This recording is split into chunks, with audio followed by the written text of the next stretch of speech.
வணக்கம் நண்பர்களே. ஜென்ம நட்சத்திரங்கள் வாழ்க்கை அமைப்பு. பொதுவாக ஜோதிடத்தில் லக்னம், ராசி, நட்சத்திரம் இந்த 3 விஷயங்களும் ரொம்பவுமே முக்கியமான ஒன்று. ஏன்னா பெரும்பாலும் இந்த விஷயங்களை மையமாக வைத்து தான் பலன்களை எடுக்க முடியும். இதில் இந்த ராசி, லக்னம் என்பது ஒரு மேலோட்டமான அமைப்பு பெற்றதாக இருக்கும்.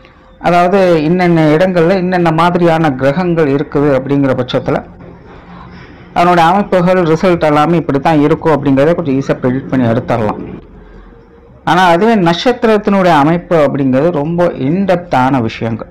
மெயினாக இங்கே ராசியும் நட்சத்திரம் தான் கணக்கு வரும். லக்னத்துக்கு நட்சத்திர கணக்கெல்லாம் வராது. ஏன்னா இங்கே ராசியானது மனம், நட்சத்திரம் என்பது உள்ளுணர்வு. ஸோ அதனுடைய தூண்டுதல்கள் இல்லாமல் இங்கே எந்த ஒரு விஷயத்தையோ மாற்றத்தையோ நம்மளால் பார்க்க முடியாது. அதனால் இந்த நட்சத்திரங்களுடைய அமைப்புகள் அப்படிங்கிறது ரொம்பவுமே இன்டெப்த்தான விஷயங்கள் தான். அந்த ஜோதிடத்தில் மொத்தமாக 27 நட்சத்திரங்களுக்கு அந்த 27 நட்சத்திரம் தனித்தனியான குணமும் தனித்தனியான வாழ்க்கை நிலையும் கொண்டதாகவே இருக்கும். ஆனால் என்னதான் 27 நட்சத்திரங்கள் இருந்தாலும் கூட வானியல் சாஸ்திரப்படி ஒரு நட்சத்திரம் என்பது பல நட்சத்திரங்களுடைய கூட்டமைப்பு தான். இப்போ அஸ்வினி, பரணி, கார்த்திகை, ரோகிணின்னு இப்படி 27 நட்சத்திரங்கள் நம்ம தனித்தனியாக சொல்கிறோம். இப்போ அஸ்வினி நட்சத்திரம் அப்படின்னு நம்ம சொல்றது வெறுமனே அது ஒரு நட்சத்திரம் கிடையாது. பல நட்சத்திரங்களுடைய கூட்டு தொகுதியாகத்தான் இந்த ஒரு நட்சத்திரத்தை கணக்கிடுறோம்.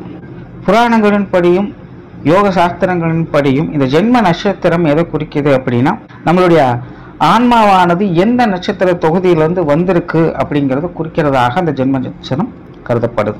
இப்படி ஒரு பழங்கால நம்பிக்கைகள் இருக்கு. ஸோ அந்த நட்சத்திர தொகுதிகளுக்கு கூட்டமைப்பாக ஒரு வாழ்க்கை முறை அப்படிங்கிறது இருக்கும். ஸோ அந்த முறைப்படி தான் அந்த ஜென்ம நட்சத்திரம் பிறக்கக்கூடியவங்களும் அவங்களுடைய வாழ்க்கை நிலையை பார்த்துக்கிட்டு வருவாங்க. ஆனால் இதெல்லாமே ஒரு நம்பிக்கை சார்ந்த விஷயங்கள் தான். நம்ம சித்தர்களையும் முன்னோர்களையும் நம்புகிறோம், அவங்க சொன்ன விஷயங்களையும் நம்புகிறோம். அதன் அடிப்படையில் இந்த விஷயங்கள்லாம் நம்ம நம்பிக்கைக்குரியதாக இருக்கும். ஆனால் இந்த நட்சத்திர வாழ்க்கை அமைப்பு எப்படி செயல்படுது அப்படின்னு பார்த்தோம்னா, பொதுவாக எல்லாருக்கும் ஒரே மாதிரியான வாழ்க்கை நிலையானது அமையறதில்லை. சிலலாம் பார்த்தீங்கன்னா ஆரம்ப காலகட்டங்களில் நல்லா இருப்பாங்க, நடுப்பகுதியில் கொஞ்சம் கஷ்டப்படுவாங்க, அப்புறம் மறுபடியும் பிற்பகுதியில் ரொம்ப நல்லா இருப்பாங்க. சிலர்லாம் ஆரம்பத்திலேயே கஷ்டப்பட ஆரம்பிச்சிடுவாங்க, நடுப்பகுதியில் நல்லா இருப்பாங்க, பிற்பகுதியிலும் கஷ்டப்பட ஆரம்பிச்சிடுவாங்க. இன்னும் சிலர்லாம் பார்த்தீங்கன்னா முதல் பகுதிகள் ஃபுல்லாகவே நல்லா இருக்கும், பிற்பகுதிகள் ஃபுல்லாக கஷ்டமாக இருக்கும். சிலருக்கு முதல் பகுதிகள் ஃபுல்லாக கஷ்டமாக இருக்கும், பிற்பகுதிகள் நல்லா இருக்கும். ஸோ இப்படி ஒவ்வொருத்தனுடைய வாழ்க்கை நிலையுமே மாறி மாறி தான் இருந்துக்கிட்டு இருக்கும். ஸோ இது எல்லாத்தையும் டிசைட் பண்ணுறதே இந்த நட்சத்திர அமைப்புகள் தான். பொதுவாக மனிதர்கள் எல்லாருக்கிட்டையுமே எல்லா வித குணாதிசயங்களும் இருக்கும். பட் மேஜராக ஒரு சில குணாதிசயங்கள் மட்டும்தான் வெளிப்படும். அதே போல் அந்தந்த நேர காலகட்டங்களுக்கு மட்டும்தான் அந்தந்த குணாதிசயங்களை அவங்க முழுமையாக வெளிப்படுத்துவாங்களே இல்லாமல் எல்லா நேரத்திலும் எல்லா குணாதிசயங்களும் முழுமையாக யாராலும் வெளிப்படுத்த முடியாது. ஸோ எப்பப்போ எவ்வளவு காலகட்டங்களுக்கு என்ன மாதிரியான குணாதிசயங்களில் இவங்க இருப்பாங்க அப்படிங்கிறத டிசைட் பண்ணுறதும் இந்த நட்சத்திர அமைப்பு தான். ஸோ அப்படித்தான் உங்களுடைய ஜென்ம நட்சத்திரத்தின் அடிப்படையில் உங்களுடைய வாழ்க்கை அமைப்புகள் என்னென்ன மாதிரியான நிலைகள் என்னென்ன காலகட்டங்கள் இருக்கும் அப்படிங்கிறத பற்றி தான் இந்த பதிவில் நம்ம பார்க்க போகிறோம். ஆனால் ஒரு சில விஷயங்களும் இங்கே கவனத்தில் வச்சுக்கோங்க. இந்த பதிவில் பார்த்தீங்கன்னா என்னென்ன வயதுகளில் என்னென்ன மாதிரியான குணாதிசயங்கள் காரியங்களில் செயல்பாடுகளில் இருப்பாங்க அப்படிங்கிறத நம்ம பார்க்குறோம். ஆனால் அது பாசிட்டிவாக உங்களுக்கு இருக்குமா, நெகட்டிவாக உங்களுக்கு இருக்குமா அப்படிங்கிறது தெரியாது. அது அவங்களோட சுய ஜாதக அடிப்படையில் தான் இருக்கும். பட் சிம்பிளாக ஒரு விஷயத்தை புரிஞ்சுக்கோங்க. அந்தந்த வயது காலகட்டங்களில் நீங்கள் இந்தந்த மாதிரியான விஷயங்களில் இந்தந்த மாதிரியான அமைப்புகளில் நீங்கள் இன்ட்ரெஸ்டாக இருப்பீங்க, காரியத்தில் ஈடுபடுவீங்க அப்படிங்கிறத தெரிஞ்சுக்கலாம். அந்த குறிப்பிட்ட காலகட்டங்களில் கோச்சார ரீதியாக உங்களுக்கு சுப கிரகங்களுடைய அனுகிரகம் இருந்தது அப்படின்னா அந்த விஷயங்கள் உங்களுக்கு பாசிட்டிவாக இருக்கும், எல்லாத்துலேயும் சக்ஸஸ் தான். ஒருவேளை நெகட்டிவ் கிரகங்களுடைய ஆதிக்கம் அதிகமாக இருக்குது, குறிப்பாக சொல்லணும்னா இந்த அஷ்டமச்சனி, ஏழரைச்சனியோட காலகட்டங்கள்லாம் வருது அப்படிங்கிற பட்சத்தில் அந்த காலகட்டங்கள் அந்த விஷயங்கள் உங்களுக்கு கொஞ்சம் நெகட்டிவாகவும் சங்கடத்தை கொடுக்கத்தான் செய்யும். ஒருவேளை பாசிட்டிவாகவும் இல்லை நெகட்டிவாகவும் கிரக அமைப்புகள் எதுவும் வேலை செய்யலை அப்படின்னா அது ஒரு நியூட்ரல் பாயிண்ட் தான். அதே போல் பாசிட்டிவாகவும் இருக்குது நெகட்டிவாகவும் இருக்குது அப்படிங்கிற பட்சத்தில் அதுவும் ஒரு நியூட்ரல் பாயிண்ட் தான்.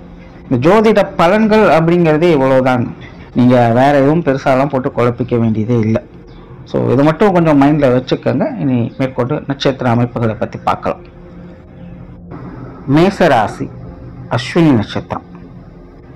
பொதுவாக இந்த மேச ராசியினுடைய அமைப்பு அப்படின்னு பார்க்கும்பொழுது ஒரு சராசரி மனிதனுடைய வாழ்க்கை நிலை எப்படி இருக்குமோ, அதாவது பிறப்பு முதல் இறப்பு வரை ஒரு மனிதனாகப்பட்டவன் எப்படி இருக்கணும் அப்படின்னு எதிர்பார்க்குறாங்க, என்ன மாதிரியாக செயல்பட, எந்தெந்த வயதுகளில் எப்படியெல்லாம் மாறுறாங்க அப்படிங்கிற ஒரு சராசரியான நிலைகளில் தான் இந்த மேச ராசியினுடைய அமைப்பு பெரும்பாலும் அமைஞ்சிருக்கும். இதை ஏற்கனவே பல பதிவுகளையும் சொல்லியிருக்கும். அந்த வகையில் இந்த மேச ராசி அஸ்வினி நட்சத்திரத்தில் பிறக்கக்கூடிய வாழ்க்கையும் ஒரு சராசரியான நிலைகள் தான். பொதுவான வகையில் ஒரு சராசரியான மனிதர்கள் எப்படியெல்லாம் இருக்கணும்னு ஆசைப்படுறாங்களோ அந்த மாதிரியான நிலைகள் பெற்று தான் இருப்பாங்க. அந்த ஒரு வளர்ச்சி பாதைகளில் தான் அவங்களுடைய வாழ்க்கை நிலையானதும் போய்கிட்டு இருக்கும். பிறப்பு ஜாதகத்தின் அடிப்படையில் ஒரு அதிர்ஷ்டம் பெற்ற ஜாதகமாக அவங்களுக்கு அமைஞ்சிருந்தது அப்படின்னா, பிறந்ததுலேருந்தே ஒரு நல்ல செல்வாக்கான நிலைகளில் அவங்களுடைய வாழ்க்கைகளில் தொடர்ந்து வளர்ச்சி பாதைகளை அவங்க பார்த்துக்கிட்டு போயிட்டு இருப்பாங்க. ஒரு செல்வாக்கான நிலைகள் அப்படிங்கிறது எப்போவுமே அவங்களுடைய வாழ்க்கையில் இருந்துக்கிட்டு இருக்கும்.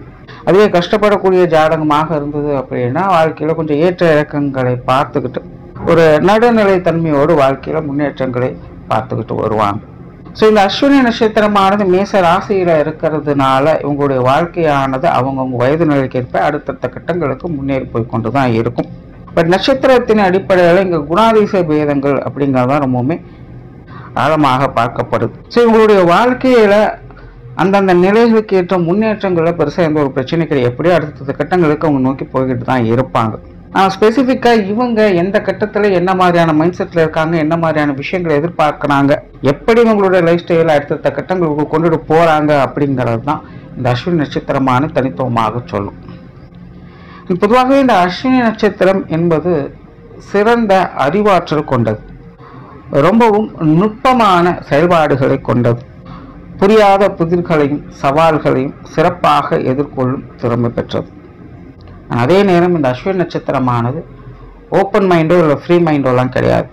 அதாவது இந்த அஸ்வினி நட்சத்திரம் பிறக்கக்கூடியவங்க மனசில் பட்டதை பட்டுன்னு பளிச்சுன்னு சொல்லிடுவாங்க. இந்த இடம் இந்த மனிதர்கள் நல்லது கெட்டது அப்படின்னாலும் அவங்க பார்க்க மாட்டாங்க. மனசில் என்ன தோணுதோ அப்படியே வெளிப்படையாக சொல்லிடுவாங்க. பட் இது ஓப்பன் மைண்ட் கிடையாது. அந்த நேரத்துக்கு அவங்களுக்கு என்ன தோணுதோ அதை வெளிப்படையாக அவங்க சொல்லிடுறாங்க, அவ்வளோதான். ஆனால் உண்மையிலேயே அவங்களுடைய மனசுக்குள்ளே இருக்கிற எல்லா விஷயங்களும் எல்லாருக்கிட்டையும் அவங்க ஷேர் பண்ணுவாங்களா அப்படின்னு பார்த்தீங்கன்னா கண்டிப்பாக கிடையாது.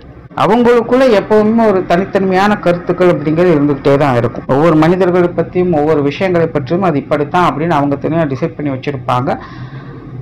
அதை வச்சுதான் பெரும்பாலான விஷயங்கள் காரியங்கள் அவங்க ஈடுபடவே செய்வாங்க. அந்த விஷயங்கள் அவங்க என்னைக்குமே யாருக்கிட்டையும் அவ்வளோ சீக்கிரம் ஷேர் பண்ணவே மாட்டாங்க. ஸோ இதைத்தான் சொல்கிற ஓப்பன் மைண்டும் இப்போ ஃப்ரீ மைண்டோலாம் கிடையாது. அப்படி இவங்களுடைய வெளிப்படையாக உண்மையான கருத்துக்களை வெளியில கொண்டு வரவே மாட்டாங்க. எப்பவுமே இவங்களுக்குள் ஒரு ரகசியம் என்பது இருந்துகிட்டே தான் இருக்கும். ஆழ்ந்த சிந்தனை ஆற்றல், மதி நுட்ப ஆற்றல் இவங்களுக்கு உரியதாக இருக்கும். இயற்கையாகவே இவங்க சவால்களையும் புதிர்களையும் விரும்பக்கூடியவங்களாக இருப்பாங்க.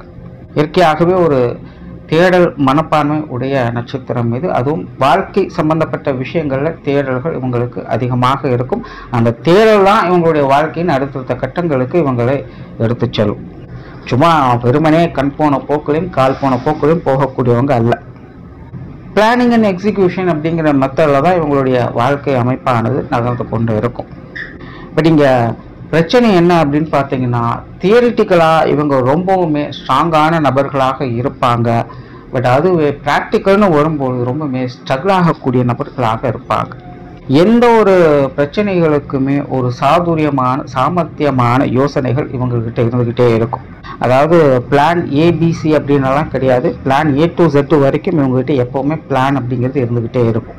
அதனால் எப்பேற்பட்ட சூழ்நிலைகள் வந்தாலும் கூட, அதாவது மோசமான நிலைகளில் எந்த மாதிரியான சூழ்நிலைகள் ஏற்பட்டாலும் கூட, சரி பரவாயில்ல அடுத்தது என்ன அப்படின்னு பார்க்கலாம் அப்படிங்கிற அந்த யோசனைகளுக்குள்ள அந்த காரியங்களுக்குள்ள அவங்க ஈஸியாக நகர்ந்து போயிடுவாங்க. இது ஒரு பெரிய பாசிட்டிவான விஷயமாக பார்க்கப்படுது. ஏன்னா இது எல்லாராலையும் இயல்பாக முடியாது. ஏன்னா மற்ற ஆட்களாக இருந்தாங்க அப்படின்னா அங்கேயே பிரேக் ஆகி நின்றுடுவாங்க. அடுத்தடுத்த கட்டங்களுக்கு அவங்களால போக முடியாது. ஆனால் இவங்களை பொறுத்த வரைக்கும் சரி ஓகே நீ அடுத்ததை பார்க்கலாம் அப்படின்னு ஈஸியாக நகர்ந்து போகக்கூடியவங்களாகத்தான் இருப்பாங்க. பட் இங்கே ப்ராப்ளம் என்ன அப்படின்னு பார்த்தீங்கன்னா, முன்னாடி சொன்ன மாதிரி இந்த தியரிட்டிக்கலாக இவங்க ஓகே, இந்த பிளானிங் அண்ட் எக்ஸிக்யூஷனால ஓகே, மற்றவங்களால யோசிக்க முடியாத விஷயங்களை கூட இவங்க ரொம்ப ஈஸியாக சாமர்த்தியமாக யோசித்து அதுக்கு ஒரு பதிலை கண்டுபிடிச்சிருவாங்க. அந்த வகையில் இவங்க போகவும் ஆரம்பிச்சிடுவாங்க. ஆனால் இவங்களுக்கு அந்த விஷயங்கள் ப்ராக்டிக்கலாக ஒர்க் அவுட் ஆகுதா அப்படின்னு பார்த்தீங்கன்னா கிடையாது. ரொம்பவுமே ஸ்ட்ரகிள் ஆவாங்க. எடுத்தவங்க ஒருத்தன் எந்த ஒரு விஷயத்தையுமே முடிக்கவே முடியாது. இன்னும் கிளியரா சொல்லணும்னா, இவங்க தனக்குன்னு ஒரு விஷயத்த செய்கிறாங்க அப்படின்னா அதில் இவங்களுக்கு நிறைய பிரச்சனைகள், சங்கடங்கள், தடை தாமாட்டங்கள் அப்படிங்கிறது அதிகமாகவே இருக்கும். ஆனால் இதுவே மற்றவங்களுக்கு ஒரு யோசனை செய்கிறாங்க அப்படிங்கும்போது அது ரொம்ப சிறப்பாக மற்றவங்க கையாண்டு நன்மைகளை பார்த்துடுவாங்க. அதாவது அடுத்தவங்களுக்கு அப்படின்னா அது நல்லா ஒர்க் அவுட் ஆகிடும். ஆனால் தனக்குன்னு வரும்போது ரொம்பவுமே கஷ்டப்படுவாங்க. அதனால் இயல்பாகவே இவங்களுடைய வாழ்க்கை நிலை என்பது ஒரு இறுக்கமான மனநிலைகளை தான் இருந்துக்கிட்டு இருக்கும். என்னதான் பக்காவாக பிளான் பண்ணி ஒவ்வொரு விஷயங்களை செஞ்சாலும் கூட நம்ம எதிர்பார்க்குற மாதிரி ஒரு பீஸ்ஃபுல்லான வாழ்க்கை நிலையை பார்க்க முடியலையே அப்படிங்கிற ஒரு மன வருத்தம் எப்போவுமே உங்களுடைய ஆழ் மனதில் இருந்துக்கிட்டே தான் இருக்கும். அதாவது சிலருக்கெல்லாம் வழிகள் தான் வாழ்க்கைக்கு உந்துகோலாக இருக்கும். அதில் இந்த அஸ்வின் நட்சத்திரமும் ஒன்று, அதில் முதன்மையானது அப்படின்னு சொல்லலாம். அதாவது ராசியின் அடிப்படையில் இது முன்னேற்றங்களை பார்க்கக்கூடிய ராசியாக இருந்தாலும் கூட நட்சத்திரத்தின் அடிப்படையில் இது கஷ்டப்பட்டு முன்னேறக்கூடிய ஒரு அமைப்பு பெற்றதாக இருக்கு. ஆனால் அதே போல வாழ்க்கை முழுவதுமே இவங்களுக்கு அனுபவ அறிவு தான் பேசும். இவங்க ஒவ்வொரு விஷயங்களுமே பட்டு திருந்தக்கூடியவங்களாக இருப்பாங்க. இவங்க சொல் பேச்சு கேட்கறவங்க கிடையாது. இயற்கையாகவே இந்த அஸ்வினி நட்சத்திரம் பிறக்கக்கூடியவங்களுக்கு ஈகோ என்பது அதிகம், கோபம் என்பது அதிகம், முரட்டுத்தனம் என்பதும் அதிகம். இந்த கத்தி மேலே நடக்கிறதுன்னு சொல்லுவாங்க. அந்த மாதிரி தான் இந்த அஸ்வினி நட்சத்திரம். சுய ஜாதக ரீதியாக கிரக அமைப்புகள் சாதகமாக இருந்துருச்சு அப்படின்னா இந்த குணாதிசயங்கள்லாம் மற்றவங்களால அவ்வளோ பெரிய மோசமான வகையில் பார்க்கப்படாது. சும்மா ஜஸ்ட் இவங்க ஒரு கோபக்காரங்க, பிடிவாதக்காரங்க அப்படிங்கிற நிலைகள் அது போயிடும். பட் அதுவே சுய ஜாதக ரீதியாக கிரகமைப்புகள் சரியில்லை அப்படிங்கிற பட்சத்தில் இந்த அஸ்வினி நட்சத்திரக்காரங்க பெரும்பாலும் மற்றவங்களுடைய பார்வைக்கு ரொம்பவுமே முரட்டு சுபாவம் உடையவங்களாகவும், பிடிவாத குணம் உடையவங்களாகவும், மோசமான குணம் படைத்தவர்களாகவும் மற்றவங்களுடைய பார்வைக்கு தெரிய ஆரம்பிச்சிடும். பட் இயல்பாகவே மேசராசியினுடைய லட்சணம் பார்த்தீங்கன்னா மற்றவங்களுடைய கருத்துக்கள் அவ்வளோ சீக்கிரம் முன்னுரிமையெல்லாம் தராது. யார் என்ன வேணாலும் பேசிட்டும் நான் இஷ்டப்படி தான் இருப்பேன், நான் செய்கிறது தான் செய்வேன் அப்படின்னு அவங்களோட வாழ்க்கையை நோக்கி அவங்க போக ஆரம்பிச்சிடுவாங்க. ஸோ அஸ்வினி நட்சத்திரமும் அப்படி தான். பட் இருந்தாலும் இந்த சுய ஜாதக ரீதியாக இந்த கிரகநிலை மாற்றங்களால் இந்த அஸ்வினி நட்சத்திரமானது மற்றவங்களுடைய பார்வைக்கு இப்படிப்பட்ட வித்தியாசங்களோடு அது காணப்படுது. கிளியராக சொல்லணும்னா சுய ஜாதக ரீதியாக நல்ல கிரக அமைப்புகள் பெற்ற ஜாதகமானது ஊர் போற்றக்கூடிய வாழ்க்கை நிலையை பெற்று வருவாங்க. அதாவது இயற்கையாகவே இந்த அஸ்வினி நட்சத்திரமானது இவங்க வாழ்ந்த வாழ்க்கைக்கான அடையாளங்களை பதிக்கக்கூடியவங்களாகத்தான் இருப்பாங்க. பட் அது நல்ல விதங்கள்ல இருக்கா இல்லை மோசமான நிலைகள்ல இருக்கா அப்படிங்கிறது அவங்களுடைய சுய ஜாதகம் சொல்லும். எப்படி இருந்தாலும் இவங்களுக்குன்னு ஒரு தனி அங்கீகாரத்தை உருவாக்கி பெற்ற பிறகுதான் இவங்களுடைய வாழ்க்கை நிலையானது முடிவுக்கு வரும். அது வரைக்கும் இவங்களுடைய போராட்டம் என்பது என்றைக்குமே ஓயாது. இயற்கையாகவே இந்த அஸ்வினி நட்சத்திரம் என்பது ஒரு ஆன்மீக ராசி தான். இயல்பாகவே இந்த ஆன்மீக விஷயங்கள்ல இவங்களுக்கு அதிக நாட்டம் என்பது இருக்கும். சிலரெல்லாம் பார்த்தீங்கன்னா அவங்களுடைய சின்ன வயசுலேருந்தே இந்த ஆன்மீக பாதைகளுக்குள்ள போக ஆரம்பிச்சிடுவாங்க. கடவுள் நம்பிக்கை அதிகம் உடைய நட்சத்திரமாக இந்த அஸ்வினி நட்சத்திரம் இருக்கும். ஆனால் அதே போல பாரம்பரிய விஷயங்கள், பழமையான விஷயங்கள்ல விருப்பம் இதுக்கு அதிகம். புதுசாக ஒரு விஷயத்தை அக்செப்ட் பண்ணுறது அப்படிங்கிறது இந்த நட்சத்திரத்தை பொறுத்த கொஞ்சம் கஷ்டம். பட் அதுவே பழமையான விஷயங்கள், பழக்க வழக்கங்கள் அப்படின்னு வரும்பொழுது அதை ஈஸியாக அக்செப்ட் பண்ணிடும். இந்த அஸ்வினி நட்சத்திரத்தில் பிறந்தவங்க இவங்களுடைய குழந்தை பருவத்திலலாம் பார்த்தீங்கன்னா கொஞ்சம் மூடியாக தான் இருப்பாங்க. ரொம்ப பெரிய ஆக்டிவிட்டீஸ் எல்லாம் இவங்ககிட்ட எதிர்பார்க்க முடியாது. பெரும்பாலும் ரொம்ப ஒரு சைலண்டான பிஹேவியர்ஸில் தான் அவங்க இருப்பாங்க. அதன் பிறகு இவங்களுடைய பாலிய வயதுலேருந்து பருவ வயது வரைக்கும், அதாவது கிட்டத்தட்ட ஒரு 10 வயதுலேருந்து ஒரு 30 வயது வரைக்கும் பார்த்தீங்கன்னா இவங்களுடைய வாழ்க்கையானது ரொம்பவுமே கலகலப்பாக காணப்படும். எல்லா அஸ்வினி நட்சத்திரக்காரங்களுக்கும் இந்த காலகட்டமானது அவங்களுடைய வாழ்க்கையில் மறக்க முடியாத வாழ்க்கையாக அமையும். மை லைஃப் மை ரூல் அப்படிங்கிற ஒரு நிலைகளில் தான் இவங்க இந்த காலகட்டங்களில் வாழ்ந்து வருவாங்க. ரொம்பவுமே சந்தோஷம், உற்சாகம், குதூகலிப்போட இவங்களுடைய வாழ்க்கை நிலையானது இந்த காலகட்டங்களில் போய்கிட்டு இருக்கும். இங்கேயும் சின்ன சின்ன மேடு பள்ளங்கள் அப்படிங்கிறது இருக்கத்தான் செய்யும். பட் அந்த அளவுக்கு பெரிய டிஸ்ட்ராக்ஷன்லாம் இருக்காது. அதாவது இளம் கன்று பயமறியாது அப்படின்னு சொல்லுவாங்க பார்த்தீங்களா, அந்த நிலையானது அஸ்வினி நட்சத்திரக்காரங்களுக்கு இந்த 10 வயதுலேருந்து ஒரு 30 வயதுக்குள்ள அமைஞ்சிருக்கும். எதா இருந்தாலும் ரொம்ப போல்டாக எதிர்கொள்வாங்க. என்ன இருந்தாலும் பார்த்துக்கலாம், எப்படி இருந்தாலும் பார்த்துக்கலாம். யாரை பற்றியும் எதை பற்றியும் எதற்காகவும் கவலை அப்படிங்கிறது இருக்காது. அவங்க என்ன நினைக்கிறாங்களோ அது மட்டும்தான் அவங்களுடைய வாழ்க்கை. இந்த காலகட்டங்களில் கோச்சார ரீதியாக நல்ல கிரக அமைப்புகள் அமைஞ்சிருச்சு அப்படின்னா உங்களுடைய வாழ்க்கை அமைப்பானது எங்கேயோ போயிருந்துடும். இவங்க நினச்சி பார்க்க முடியாத அளவுக்கு நல்ல விஷயங்களை இந்த காலகட்டங்களை உங்களால் பார்க்க முடியும். பட் அதே நேரம் இது வந்து 20 வருட காலம் அப்படிங்கிறதுனால கண்டிப்பாக ஏழச்சனி அஷ்டமச்சனி அப்படிங்கிறதெல்லாம் வரும். ஸோ அந்த காலகட்டங்களில் மட்டும் கொஞ்சம் அடி சறுக்கத்தான் செய்வாங்க. பட் அதுவுமே சுய ஜாதக ரீதியாக கொஞ்சம் ஸ்ட்ராங்கான ஜாதகமாக இருந்துருச்சு அப்படின்னா பெரிய அளவில் அடியெல்லாம் இருக்காது, வந்தாலும் அது ஈஸியாக சமாளிச்சிடுவாங்க. ஸோ அஸ்வினி நட்சத்திர காலகட்டத்துக்கு இந்த ஒரு காலகட்டமானது ஒரு வழிகாட்டக்கூடிய ஒரு காலகட்டமாக அமையுது. ஸோ இந்த காலகட்டம் தான் இவங்களுக்கான ஒரு மெயின் அத்தியாயம் அப்படின்னே சொல்லலாம். இதை வைத்து கொண்டு தான் இவங்களுடைய பிற்கால வாழ்க்கைக்கான எல்லா விஷயங்களுமே இவங்க உருவாக்குவாங்க. இங்கே கிடைக்கக்கூடிய அறிவு ஞானம் போன்ற விஷயங்கள் தான் இவங்களுக்கு எல்லா காலகட்டங்களிலுமே உதவியாக இருக்கும். அது மட்டுமல்ல, இங்கே இவங்களுக்கு கிடைக்கக்கூடிய இந்த சந்தோஷம் தான் பிற்காலத்திலையும் இவங்களுக்கு ஆறுதலாக அமையும். அன்னைக்கு நம்ம இப்படியெல்லாம் சந்தோஷமா இருந்தாலும் நினைச்சு பார்த்து அது சந்தோஷப்பட்டுக்குவாங்க. ஏன்னா இதற்கு அப்புறம் இவங்களுக்கு இந்த அளவுக்கு ஒரு சந்தோஷமான வாழ்க்கை நிலை அமையுமா அப்படிங்கிறது ஒரு கேள்விக்குரியது. அதாவது நல்லபடியாக இருக்காங்க, பட் மனம் சந்தோஷத்தோட குதூகலத்தோட இருக்கிறது அப்படிங்கிறது ஒரு விஷயம் கேள்விக்குறியாயிடும். எல்லாருக்குமே இந்த மாதிரியான ஒரு வாழ்க்கையானது சில காலகட்டங்களுக்கு அமையும். அதுல இந்த அஸ்வினி நட்சத்திரக்காரங்களுக்கு பார்த்தீங்கன்னா 10 வயதுலேருந்து 30 வயதுக்குள்ள இந்த காலகட்டமானது முழுமையாக அமைஞ்சிடும். இதுதான் இவங்களுக்கான ஒரு அடையாளமாகவே மாறும். அந்த அளவுக்கு ஒரு சிறப்பு வாய்ந்த ஒரு காலகட்டமாக இது உங்களுக்கு அமைஞ்சிடும். ஆனால் அதன் பிறகு ஒரு 30 வயதுலேருந்து 40 வயது அப்படின்னு வரும்போது பார்த்தீங்கன்னா அந்த டைமில் தான் இவங்களுடைய லைஃபை இவங்க முழுமையாக கண்ட்ரோல் எடுக்க ஆரம்பிப்பாங்க. பொதுவாக இந்த அஸ்வினி நட்சத்திரக்காரங்களுக்கு அவங்களுடைய ஈகோ ஹர்ட் ஆகிறது இந்த காலகட்டங்களில் தான் இருக்கும். ஒரு 30 வயதுலேருந்து 50 வயதுக்குள்ள அவங்க கண்டிப்பாக அவங்களுடைய ரோஷத்துக்காகவே பெரும்பாலான விஷயங்களை அவங்க செஞ்சுட்டா, நான் சாதிச்சு காட்டுறேன், நான் செஞ்சு காட்டுறேன், நான் வாழ்ந்து காட்டுறேன் அப்படிங்கிற ஒரு சவால்களோடையே அவங்களுடைய வாழ்க்கை நிலையானது போய்கிட்டு இருக்கும். அதுல இந்த 30லேருந்து 40 வயது அப்படிங்கிறது பெரும்பாலும் அவங்களுடைய மரியாதை அங்கீகாரம் போன்ற விஷயங்களுக்கு அவங்க போராடிக்கிட்டு இருப்பாங்க.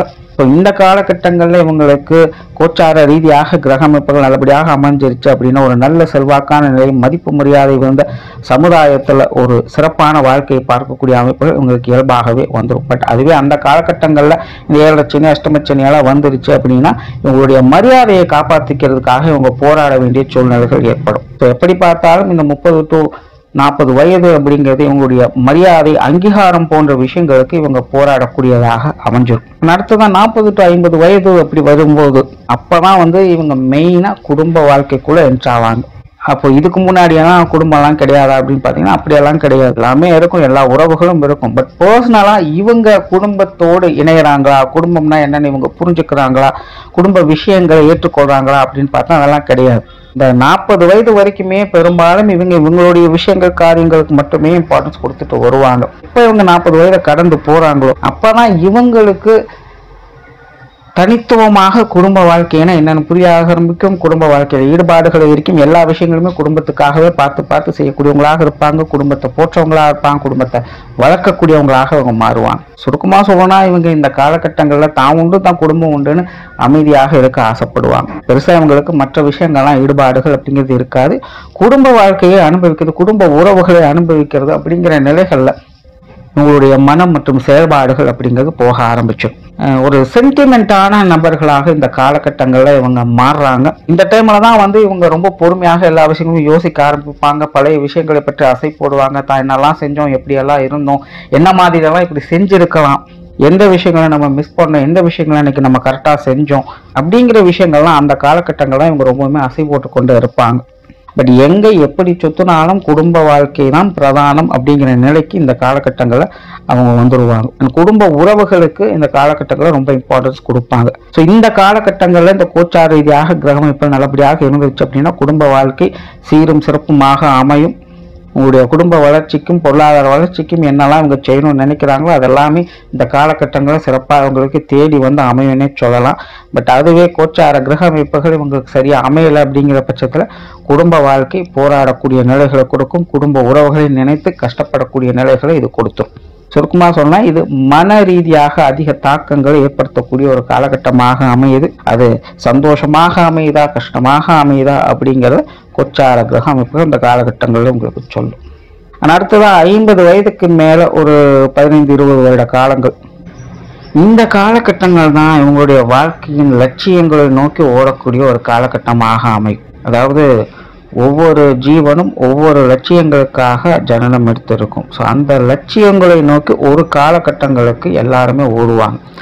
அப்படி இந்த அஸ்வினி நட்சத்திரத்தில் பிறக்கக்கூடியவங்க இந்த 50 to 70 வயதுக்குள்ள தான் இவங்களுடைய லட்சியங்களை நோக்கி ஓடக்கூடிய அமைப்புகள் உருவாகுது. குறிப்பாக இந்த காலகட்டங்களில் தான் பார்த்தீங்கன்னா இவங்களுக்கு இந்த தொழில் வேலை உத்தியோகம் சார்ந்த விஷயங்களில் ஈடுபாடுகள் அதிகம் ஏற்படும். நல்ல டெவலப்மெண்ட் சார்ந்த விஷயங்கள் இந்த காலகட்டங்களில் பார்க்கலாம். நிறைய சொத்து சுகங்களுடைய அமைப்புகள், வீடு நிலப்புலன்கள் சார்ந்த விஷயங்களுடைய சேர்க்கைகள் எல்லாமே இந்த காலகட்டங்கள் தான் இவங்களுக்கு அமையுது. அதாவது அவங்கவுங்க சுய ஜாதக அமைப்பின்படி நல்ல பெரிய அளவுலையோ இல்லை கம்மியான வகையிலையோ அது ஏதோ ஒரு வகையில் அவங்களுக்கு அமைஞ்சிடும். ஸோ ஒரு உருவாக்கக்கூடிய அமைப்புகளில் இவங்க செயல்பட்டு வருவாங்க. அப்போ இதற்கு முன்னாடியெல்லாம் இவங்களுக்கு இந்த வேலை அமைப்போ தொழில் அமைப்போ இல்லை சொத்துக்களுடைய அமைப்புகள்லாம் இருக்காதா அப்படின்னு பார்த்தீங்கன்னா அப்படியெல்லாம் கிடையாது. எல்லாருக்கும் எல்லா காலகட்டங்களையும் உண்டு. ஆனால் அந்த ஒரு தனி மனிதன் அந்த ஒரு குறிப்பிட்ட விஷயங்களுக்காக எப்போ குறிக்கோளோட போகிறாங்க அப்படிங்கிறது ஒன்று இருக்குது பார்த்தீங்கன்னா அதைத்தான் இங்கே மென்ஷன் பண்ணுறோம். அப்படி இந்த 50 to 70 வயதுக்குள்ளே பார்த்தீங்கன்னா இவங்களுடைய தொழில் வளர்ச்சி வேலை வளர்ச்சியை அதிகமாக பார்க்கலாம். நல்ல சொத்து சுகங்களுடைய வளர்ச்சிகளை அதிகம் பார்க்கலாம். குடும்பத்தோட ஒரு இணக்கமான சூழ்நிலைகள், அதே போல் இந்த உடன்பிறப்புகள் வகையில் ஒரு இணக்கமான சூழ்நிலைகள் எல்லாமே இந்த காலகட்டங்களில் இவங்களுக்கு அதிகமாக ஏற்படும். பட் அதே தான் இங்கேயும் பார்த்தீங்கன்னா இந்த கோச்சார ரீதியாக கிரக அமைப்புகள் நல்லபடியாக அமைஞ்சிருச்சு அப்படின்னா இந்த விஷயங்கள்லாம் ஒரு அபரிவிதமான முன்னேற்றங்களை இந்த காலகட்டங்களில் பார்க்கலாம். இவங்களுக்கான அடையாளங்களை பதிக்கக்கூடிய அமைப்புகள்லாம் இந்த காலகட்டங்கள்லாம் தான் ஏற்படும். இதற்கு முன்னாடியெல்லாம் இவங்களுடைய அடையாளங்கள் என்ன அப்படிங்கிறத இவங்க தெரிஞ்சுட்டு வந்திருப்பாங்க, அங்கங்கே காமிச்சிட்டு வருவாங்க. பட் இந்த காலகட்டங்களில் கிரக அமைப்புகள் நல்லபடியாக அமைஞ்சிருச்சு அப்படின்னா இவங்க அந்த விஷயங்களை பூர்த்தி பண்ணிடுவாங்க. இவங்க யாரு என்ன அப்படிங்கிறத வெளி உலகத்துக்கு முழுமையாக காட்டக்கூடிய அமைப்புகள் இந்த காலகட்டங்களில் ஏற்படும். பட் அதுவே சுய ஜாதகத்தில் அல்லது கோச்சார ரீதியாக கிரக அமைப்புகள் சரியில்லை அப்படிங்கிற பட்சத்தில் இந்த காலகட்டங்களில் இந்த விஷயங்களுக்காக இவங்க அதிகம் போராடி மெனக்கிட்டு அந்த விஷயங்களை அவங்க செஞ்சிடுவாங்க. ஸோ இந்த காலகட்டங்களில் அவங்க எப்படி இருந்தாலும் செஞ்சிடுவாங்க. பட் அதை சுமூகமாக செய்கிறாங்களா இல்லை ரொம்ப கஷ்டப்பட்டு சிரமப்பட்டு செய்கிறாங்களா அப்படிங்கிறது கோச்சார கிரக அமைப்புகள் பதில் சொல்லும். இந்த காலகட்டங்களானது இவங்களுடைய வாழ்க்கையின் லட்சியங்களுக்கான முக்கியமான தருணம் அப்படின்னு சொல்லலாம். ஆனால் அதே போல் நிறைய அதிர்ஷ்டகரமான விஷயங்கள் யோக பாக்கியங்களை பெறக்கூடிய அமைப்புகள் எல்லாமே இந்த காலகட்டங்களில் தான் அவங்களுக்கு அதிகமாக ஏற்படுது. அதாவது அவங்களுடைய பிறப்பின் நோக்கம் பூர்த்தி அடையுதா இல்லையா அப்படிங்கிறத சொல்லக்கூடிய ஒரு காலகட்டமாக இது அவங்களுக்கு அமையுது. ஆனால் அடுத்ததாக 70 to 85 வயது இந்த காலகட்டங்களில் இவங்க ஆன்மீக வாழ்க்கைக்குள்ளே என்ட்ராக ஆரம்பிச்சிடுவாங்க. இதற்கு முன்னாடி என்னெல்லாம் நடந்ததோ அது எல்லாமே முடிஞ்சு, அது எல்லாத்துக்குமே ஒரு என்கார்டு. இதற்கு மேலே இனி ஒரு தனி வாழ்க்கை அப்படிங்கிற ஒரு நிலை இவங்களுக்கு போக ஆரம்பிச்சிடும். எதுலையுமே ஒரு பற்றற்ற நிலைகளை தான் இவங்க இருப்பாங்க. ஒரு சாத்வீக குணமானது இவங்களுக்குள்ள உருவாக ஆரம்பிச்சிடும். இது வரைக்கும் இவங்க நன்றாக இருந்திருந்தாலும் சரி இல்லை கஷ்டப்பட்டவங்களாக இருந்தாலும் சரி இந்த 70 வயதுக்கு மேலே கிராஸ் ஆகும்போது இவங்க ஒரு தனித்துவமான ஒரு வாழ்க்கையை நோக்கி போக ஆரம்பிச்சிடுவாங்க. குறிப்பாக ஆன்மீக நிலைகளில் இவங்களுடைய மனமானது லைக்க ஆரம்பிச்சிடும். அந்த ஆன்மீக பாதைக்குள்ளே முழுசாக என்ட்ராயிடுவாங்க. எதுலையும் பெருசாக விருப்பு வெறுப்பு இல்லாமல் ஒரு நடுநிலையோடு இவங்க செயல்பட ஆரம்பிச்சிடுவாங்க. கடமைக்கு எல்லா விஷயங்களுமே செய்து வருவாங்க. தான் உண்டு தான் வேலை உண்டுன்னு அமைதியாக இவங்க பாட்டுக்கு ஒரு வேலையை பார்த்துக்கிட்டு இருப்பாங்க. 85 வயதுக்கு மேலே இந்த நிலைகள் தொடர்ச்சியாக இருக்கும். அதாவது ஒரு குறிக்கோளை எடுத்துக்கொண்டு அதற்குள்ளேயே மூழ்கி போய்கிட்டே இருப்பாங்க. ஸோ இப்படியாக இந்த அஸ்வினி நட்சத்திரத்தினுடைய வாழ்க்கை நிலை அப்படிங்கிறது ஒவ்வொரு காலகட்டத்திற்கும் மாறி மாறி போய்கிட்டே இருக்கும். நன்றி, வணக்கம், வாழ்க வளமுடன்.